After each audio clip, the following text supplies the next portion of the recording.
spider web is tangled up with me, and I lost my head. I thought of all the stupid things I'd said.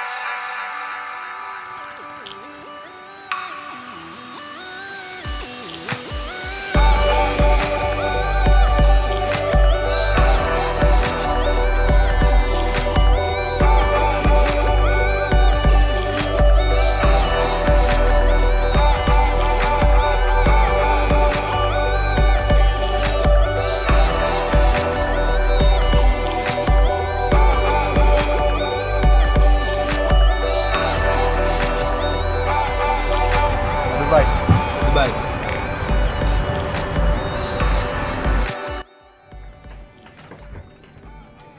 Bon, on est bien arrivé. On est dans un hôtel Ibis qui est pas très loin de là où commence le début de la vidéo. Je crois que l'espace de vol c'est un peu à droite du building qu'on voit là-bas. C'est à 10 km en voiture. Donc aujourd'hui programme dimanche, monter toutes les machines parce que on n'a pas pu finir à temps. Donc il y a tout ça à monter. Il y a toute l'électronique qui est par terre. Et voilà, on va assembler chacune des machines.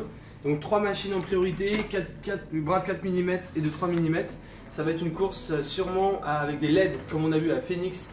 Donc ça sera pas une machine puissante, ça sera une machine très précise, bien réglée et avec un pilotage très fin. Donc il faut mettre le paquet sur la gueule de la machine aussi. Donc on a les autocollants qui vont arriver avec l'équipe B.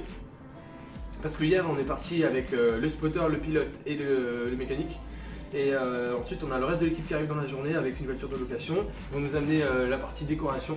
Donc sinon pour parler un peu de Dubaï, écoutez, moi je m'attendais à voir des femmes voilées partout. J'avais peur, et ça c'était ma grande peur, qu'on n'avait pas le droit aux shorts. C'est bon en fait, les touristes, même les filles, elles portent des shorts, donc il n'y a aucun souci là-dessus. Le prix de la vie est à peu près le même qu'en France, un peu moins cher je pense pour la nourriture. On y a bien mangé dans un restaurant hier soir. Qu'est-ce que je peux dire d'autre?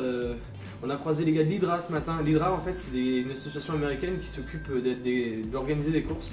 Donc j'ai pas eu des infos exclusives, mais ils m'ont rassuré sur le déroulement de la course par exemple. Pour le circuit, je me disais mais comment ils vont contrôler notre altitude? On pourra voler peut-être à 3,50 m, 4 mètres de plus haut que normalement, et le juge il devra décider oui ou non si tu as été au-dessus. Et en fait il y a une puce GPS dans le module de retour vidéo live, et donc ta puce GPS va donner un log de vol. Quand tu dépasses les 3 mètres, paf, tu prends une pénalité, je sais pas combien ça va être de secondes autour. Donc voilà, très intéressant de voir que c'est des gars que j'avais croisés en fait à Sacramento. Bon Florent, on a du boulot.